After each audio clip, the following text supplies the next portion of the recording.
And may we request Senator Go for a short message.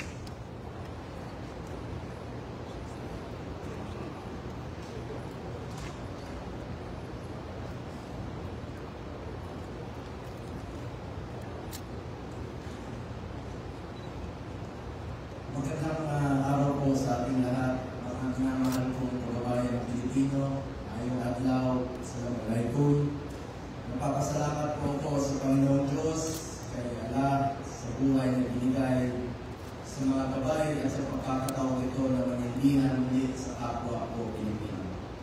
Truly, God is good, God is fair, pinagpapala po ang nagpapakumbaba. Taos-puso din ang aking pasasalamat sa buong sambayan ng Pilipino, mula Batanes, mula Apari, hanggang Hulo, hanggang Tawi-Tawi. Maraming salamat po sa inyong diwala at suporta sa akin na isang probinsyano, isang Batanggenyong Bisaya na tubong Mindanao sa pagkakataong makapagserbisyo ulit sa inyo. Hindi ko po sasayangin ang tiwalang ibinigay ninyo.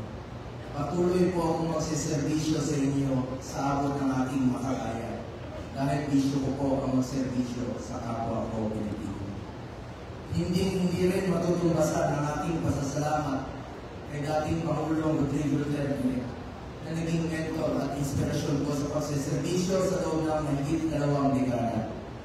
Huwag natin kalimutan ang kanyang mga sakripisyo para sa sambayanang Pilipino. Katulad ng pagsigurong ligtas na nakakalakad sa pag-uwi ang ating mga anak na hindi nababastos at hindi nasasaktan. Tinatandaan ko palagi ang sinasabi niya noon sa akin, just do what is right. Gawin lang ang tama at hindi ka magkakamali. Unahin ang interes ng bayan, unahin po ang interes ng bawat Pilipino. Maraming salamat din po sa ating Vice President Sara Duterte sa pagtutulso sa aming mga Duterte senatorial candidates. Salamat sa mga staff. Salamat rin po sa mga kapwa ko kandidato, Iben Salvador.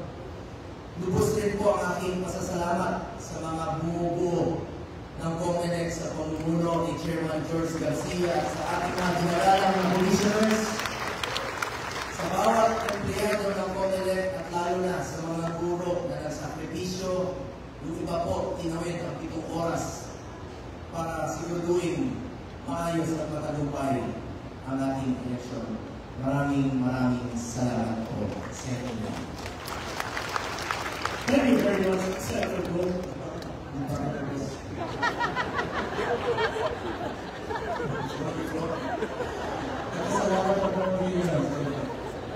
And for my second term, with all sincerity, I will continue to push for programs and laws, especially on health. Health is wealth. We must work together to bring quality medical services closer to our people, particularly the poor and enlightened patients. Ang kalusugan ay katumbas ng buhay ng bawat Pilipino. With the help of my fellow legislators, we will also continue to help our future generations. The youth whose voices we heard last elections and who hold the promise of a brighter future for our country. Hence, we need to invest more in education, like expanding further the law promoting the universal access to tertiary education signed by former President Duterte, so that students will be able to choose more programs and avail of free education. As an advocate of sports, we should also further advance sports development in our country, especially in the grassroots, so that aspiring young athletes can be given the opportunity to improve their skills and hopefully, eventually, produce more Olympic medalists who will bring honor to our country. That is why I keep encouraging fellow Filipinos, especially the youth, to get into sports, stay away from drugs, to keep us healthy and fit. We will also push for legislations that, if enacted, will provide more opportunities in terms of job creation and livelihood support.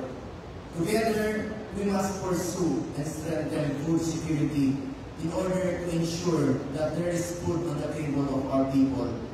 Importante po sa akin ang laman ng tiyan ng mga kababayan natin, lalo-lalo na po yung mga mahirap. We must continue our fight against criminality, illegal drugs, and corruption for a more peaceful and orderly society. Mahalaga pong nakakalakad sa gabi ang ating mga kababayan na walang takot. Hindi po ako politiko na mananako. Gagawin ko lang po ang aking trabaho para sa Pilipino. The measure of the success of a society is the way it treats and takes care of its own people. As such, starting today, let us now buckle down to work. Magtrabaho na po tayo. Hindi ko po matiis na nakaupo lamang sa opisina habang marami sa ating mga kababayan ang patuloy na naghihirap. Hindi lang naman legislation ang trabaho ng isang senador.